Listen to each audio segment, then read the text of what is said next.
আমরা বক্তৃতা করছি নিয়ে মজা তুমি বল খেলো কেন? তোর হাতত ক্ষমতা আছে, তোর চিল্লাই মরা লাগবি। কত করে আমরা যদি বলি সুদে করে টাকা হারাম, আমরা সুদের বিরুদ্ধে বক্তৃতা করি, যারা সুদ চালু করেছে ওরা রাগ করে আমাদেরকে জেলত তুলে ধরে ধরে 5 বছর পর তখন ক্ষমতা পাবো, এই ডাক ধরে কাড়ে নিয়ে কোদাল তোর কোল দেখ মারবো।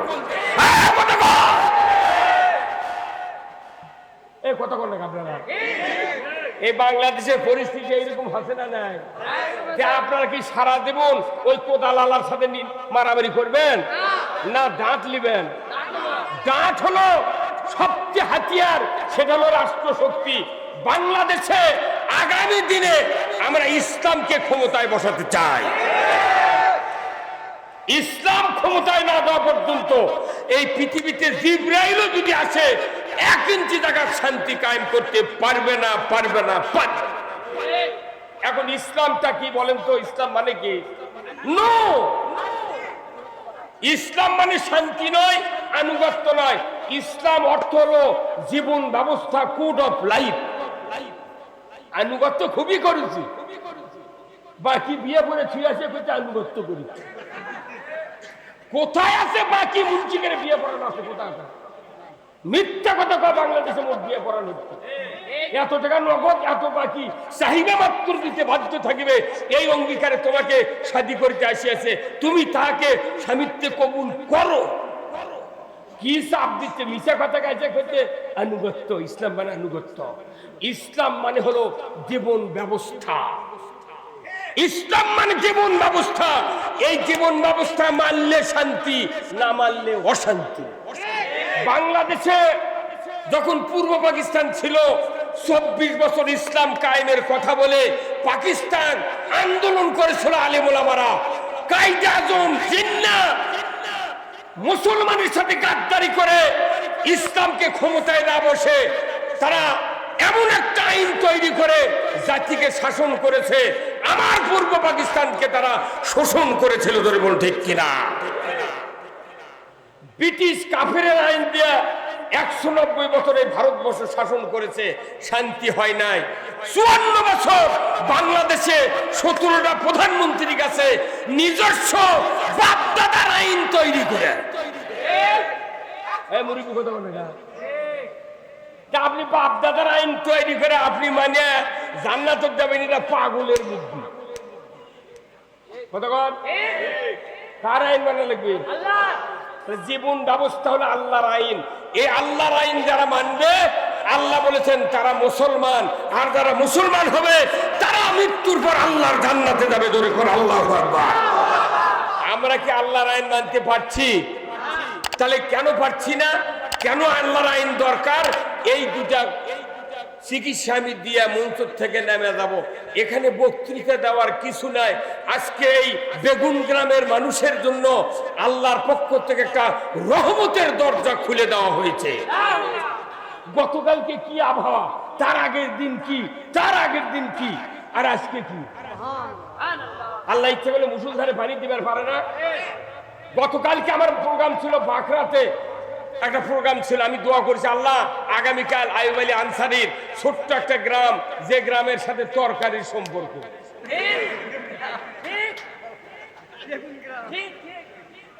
বেশি জাল দেওয়া লাগে না, এমনি সেদ্ধ হয়ে যায়।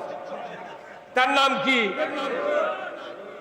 আল্লাহ ওই গ্রামে যদি তুই পানি দিস, পাওটাও দিয়ে মানুষ খেতে পারবে না। অতএব একটু একটু রহমত করো, আর আমাকে জমি লাগানোর তুমি ব্যবস্থা করে দাও। আল্লাহর ইজ্জতের কসম, আজকের সারা দিনে বহু পানি কমে গেছে। আমি 14 বিঘা জমি আবাদ করবো ভাই, আমি একটা গোছ দিবার পারিনি। সবার সমস্যা, যাই আগে লাগাচ্ছে তার ডুবে গেছে, যাই লাগাবার পারেনি তার বেতন পচে যাচ্ছে। এই সভা করে কি শান্তি হবে? তাহলে এই দুর্গতি কেন হলো? আল্লাহ কোরআনে বলছেন, জাহারাল ফাসাদু ফিল বাররি ওয়াল বাহর বিমা কাসাবাত আইদিন নাস।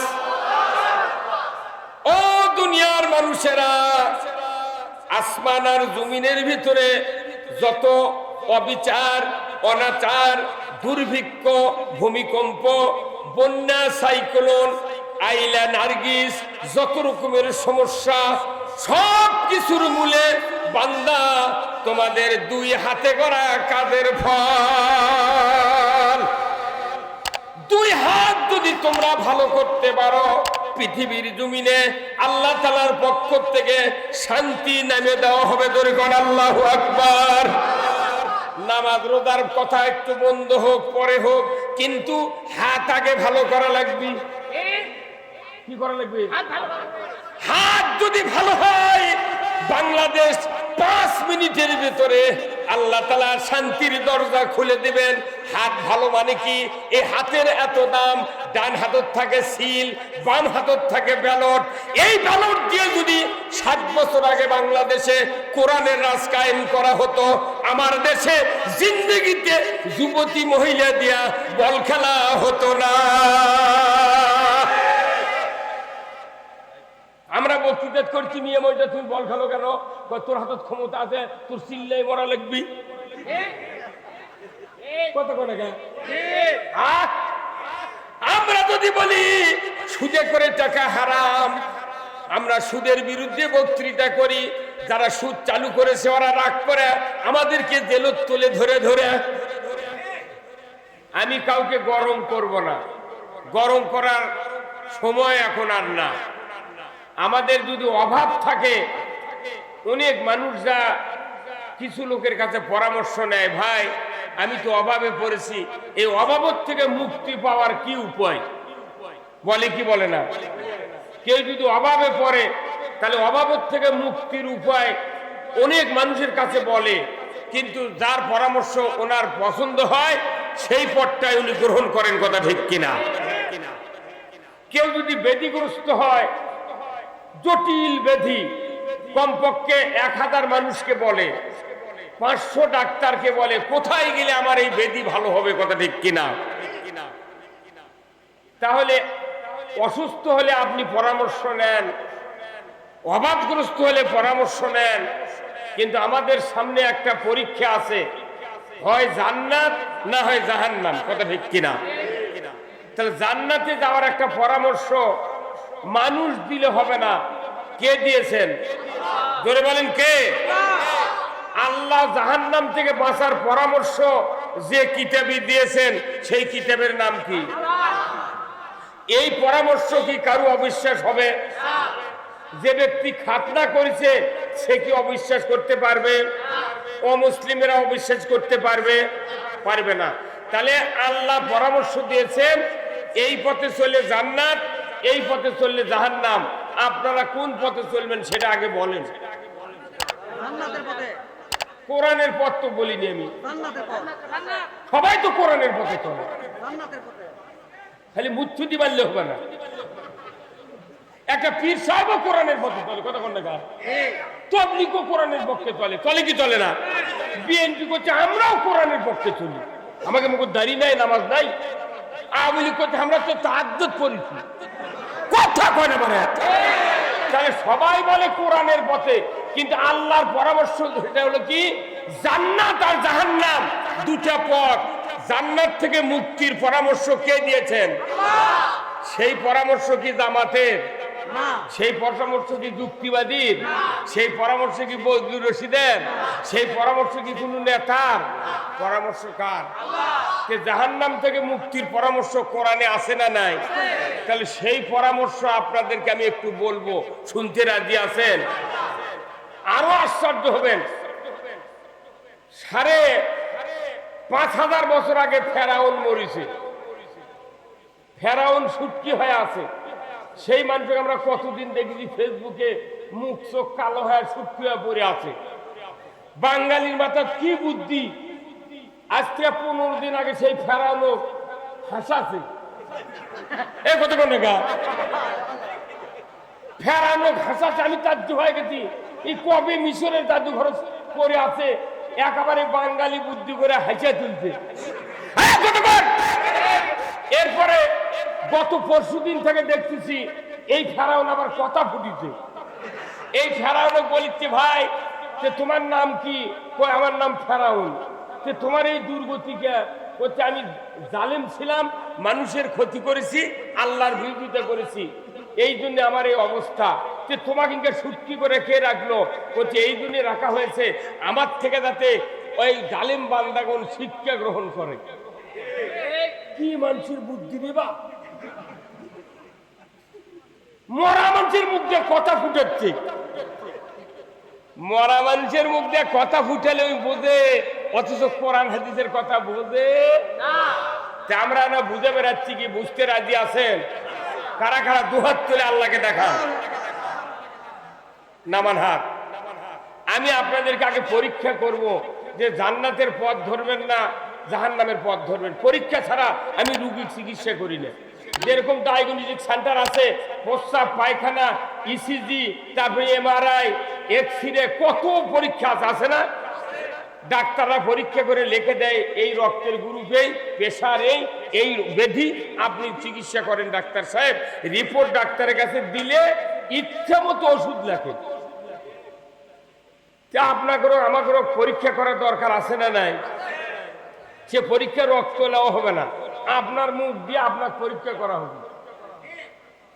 হ্যাঁ, এই পরীক্ষা যারা যারা ফেল করবেন, জিব্রাইল ওরকম পাস করাবে পারবে না। তাহলে আগে পরীক্ষা করা দরকার, কথা ঠিক কিনা? তাহলে পরীক্ষা করতে গেলে স্লোগান দেওয়া লাগবে। রাজি আছেন? এই স্লোগান হলো, আল্লাহ কোরআনে বলছেন ওয়া রব্বাকা ফাকাব্বির, সূরা মুদ্দাসসিরে আছে ওয়া রব্বাকা ফাকাব্বির, তোমরা রবের নামে তাকবীর পাঠ করো, আল্লাহু আকবার। আপনারা এই তাকবীর কি দিতে পারবেন? এই তাকবীর দিলে কি গুনাহ হবে? এই তাকবীর কার নামে? আল্লাহর নামে। এরপরে সাহাবারা যখন বদরের যুদ্ধে নামলেন, যখন সাহাবারা আস্তে আস্তে শহীদ হতে লাগলেন, রসুল বললেন, আল্লাহ আমার তৈরি করা সামান্য সাহাবী তারা তো যুদ্ধে শহীদ হয়ে যাচ্ছে, তাহলে আমি কাদেরকে নিয়ে এই ভূখণ্ডে ইসলাম বিজয় করব? তখন সাহাবারা দেখলো যে না, আমাদের মধ্যে আর নিস্তার নাই, পরাজিত হওয়াই লাগবে। তখনই বদরের প্রান্তরে একবারে 313 জনের ভেতরে ওই সময় 14 জন সাহাবী শাহাদত বরণ করেছেন।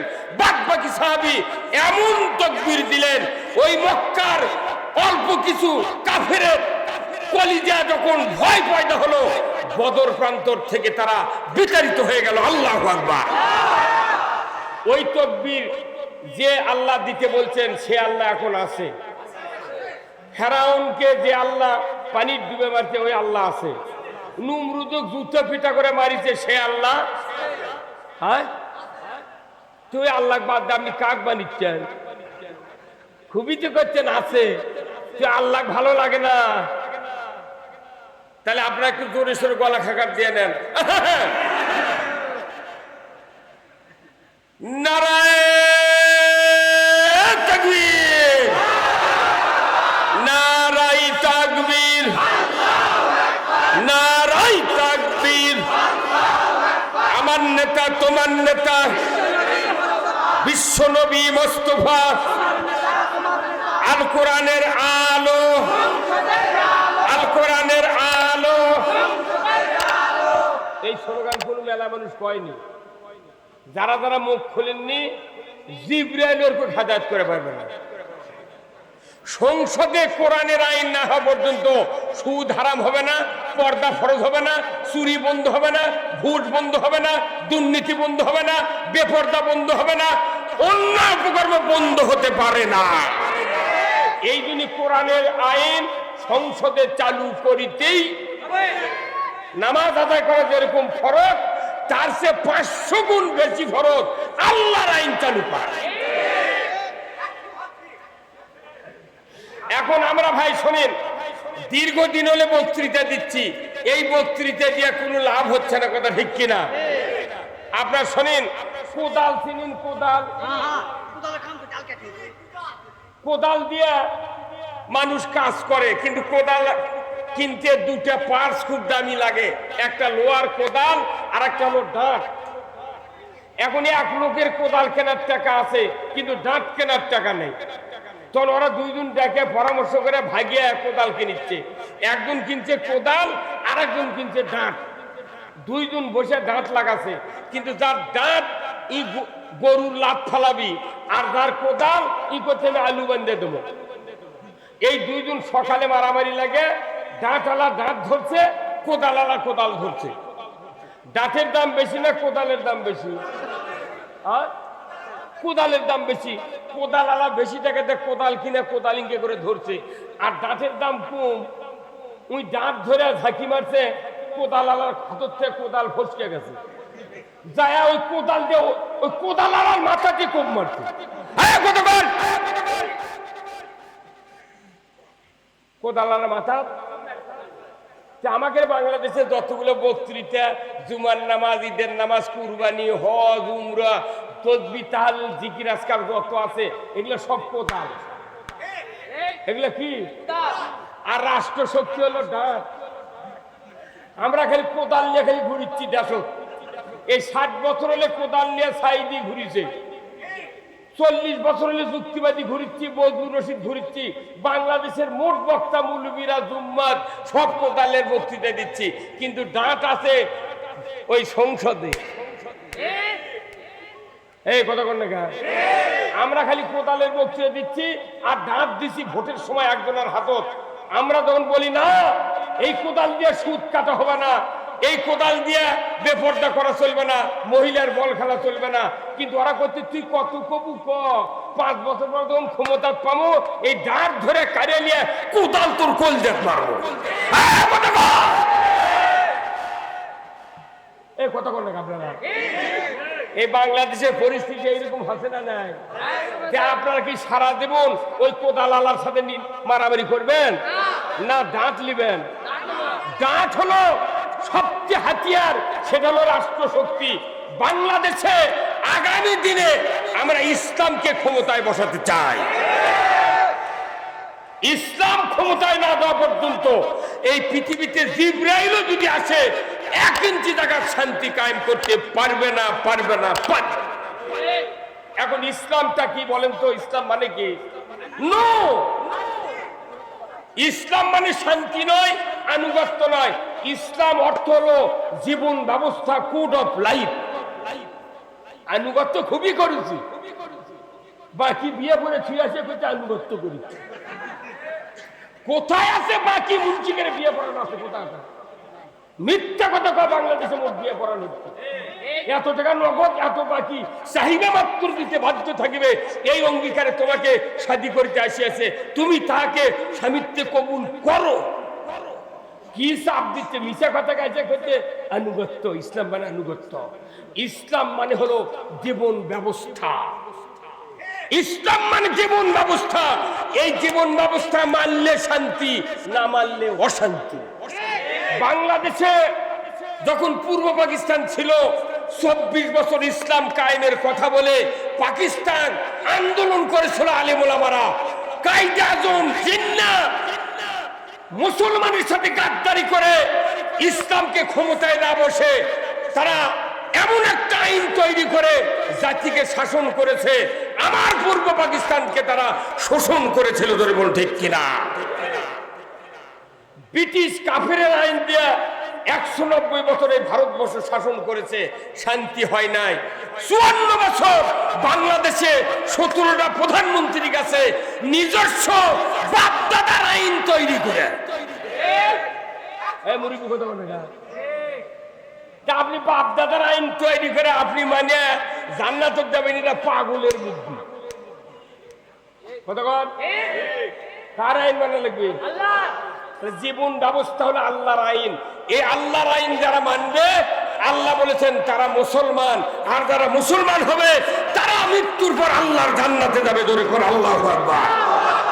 আমরা কি আল্লাহর আইন মানতে পারছি? তাহলে কেন পারছি না? কেন আল্লাহর আইন দরকার? এই দুটা চিকিৎসা আমি দিয়া মঞ্চ থেকে নেমে যাব। এখানে বক্তৃতা দেওয়ার কিছু নাই। আজকে এই বেগুন গ্রামের মানুষের জন্য আল্লাহর পক্ষ থেকে একটা রহমতের দরজা খুলে দেওয়া হয়েছে। গতকালকে কি আবহাওয়া, তার আগের দিন কি, তার আগের দিন কি, আর আজকে কি? আল্লাহ ইচ্ছে করলে মুসুলধারে পানি দিবার পারে না। গতকালকে আমার প্রোগ্রাম ছিল বাঁকড়াতে, একটা প্রোগ্রাম ছিল, আমি দোয়া করছি আল্লাহ আগামীকাল আইয়ুব আলী আনসারীর ছোট্ট একটা গ্রাম, যে গ্রামের সাথে তরকারির সম্পর্ক,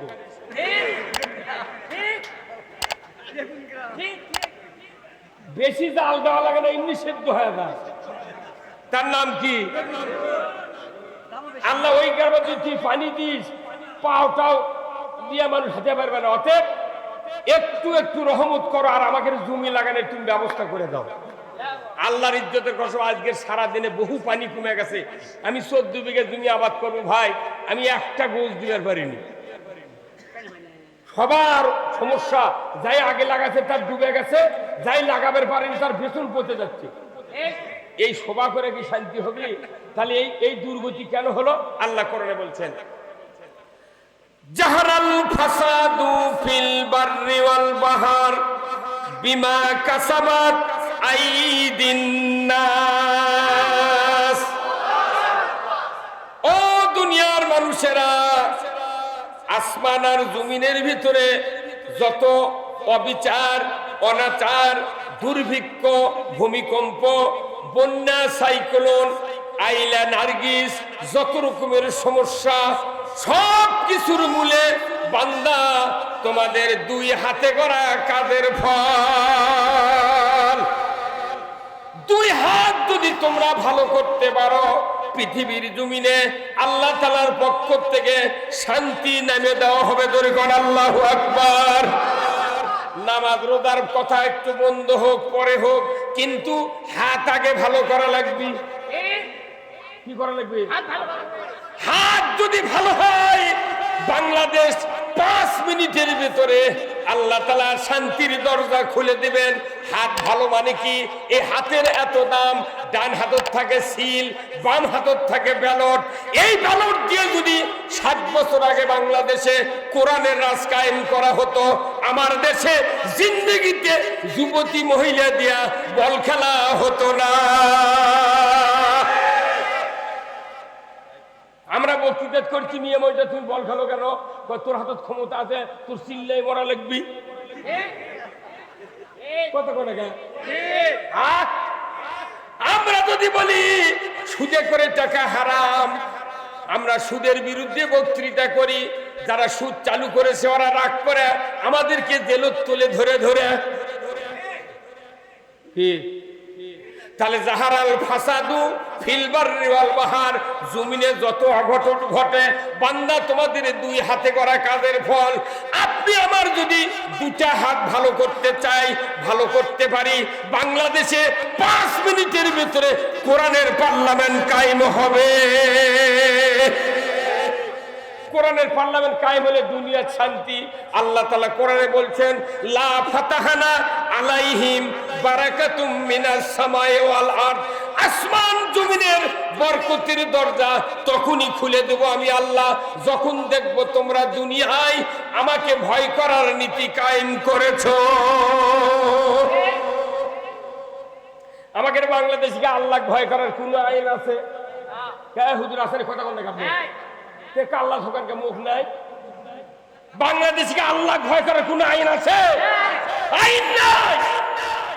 প্রথম ছিল 1 কেজি পাথর, তারপরে তার আগে ছিল কাশির 500 আসেন না, তারপরে আসলো পাখির 80 ওজন, তারপরে আসলো কাঁটা, তারপরে আসলো মিষ্টি মাপা কাঁটা, দুই দিকে পাল্লা ছোট ছোট কাঁটা আসলো, তারপরে আসলো মিটার, তারপরে কি এই মাপত কম দেওয়া আর বেশি লওয়া কি কম হচ্ছে?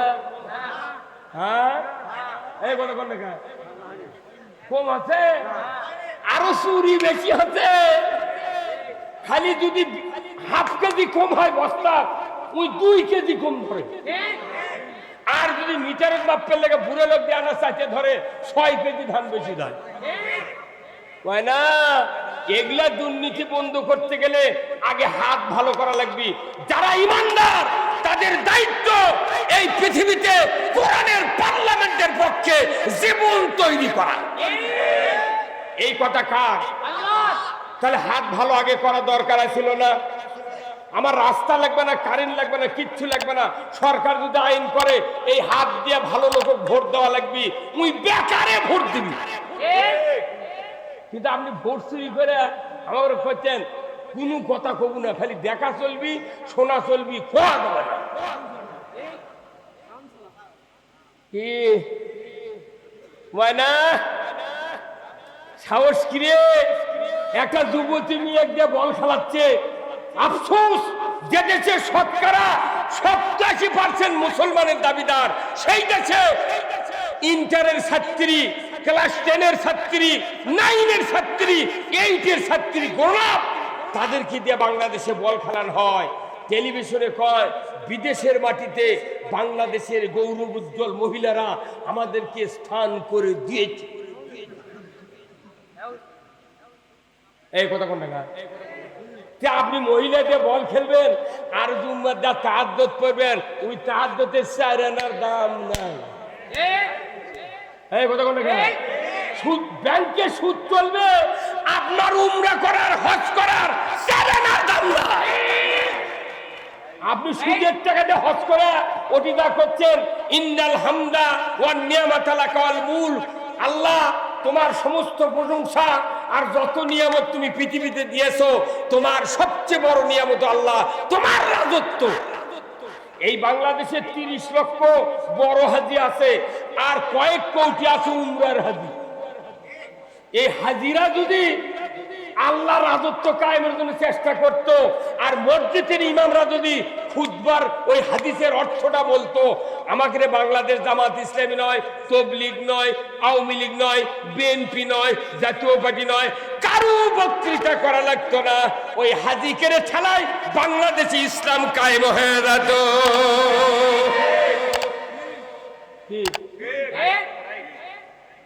মানে মানুষ গালে কি লাভ? আমরা ইমামরা মুলিগুলাই ঠিক হওয়ার পারিনি। বাইতুল মুকাররমের ইমাম এত বড় জালিম,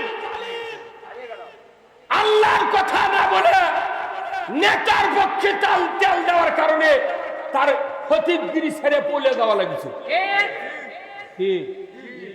অথচ খুতবা ওটা ওখানে যেটা পড়েছে আপনাদের মসজিদে গতকালকে সেই খুতবা পাঠ করছে। আমার ভাইরা, আল্লাহ রাব্বুল আলামিন কোরআনুল কারীমে সূরা নহল 90 নম্বর আয়াত, আল্লাহ তাআলা সানি খুতবার ভেতরে আশরাফ আলী থানভী একটা আয়াত লিপিবদ্ধ করে রেখেছেন। প্রতিদিন মসজিদের ইমামরা আমরা তেলাওয়াত করি। ওখানে বলা আছে, ইন্নাল্লাহা ইয়ামুরু বিল আদলি ওয়াল ইহসান ওয়া ইতা'i যিল কুরবা ওয়া ইয়ানহা আনিল ফাহশাই ওয়াল মুনকারি ওয়াল বাগই ইয়াযুকুম লাআল্লাকুম তাযাক্কারুন। আমার আল্লাহ বলেছেন, নিশ্চয় আমি আল্লাহ আমার পক্ষ থেকে আদেশ করতেছি, তোমরা 3টা কাজ অবশ্যই করবে। 1 নাম্বার, ন্যায় বিচার সমাজে কায়েম করবে। দরকার আল্লাহু আকবার। নামাজ যেরকম ফরজ, সমাজে ন্যায় বিচার কোর্টের মাধ্যমে, সরকারি আইনের মাধ্যমে কায়েম করা ওইরকম ফরজ। সরকার যদি ন্যায় বিচার কায়েম করে, আমাকে কি ক্ষতি না লাভ?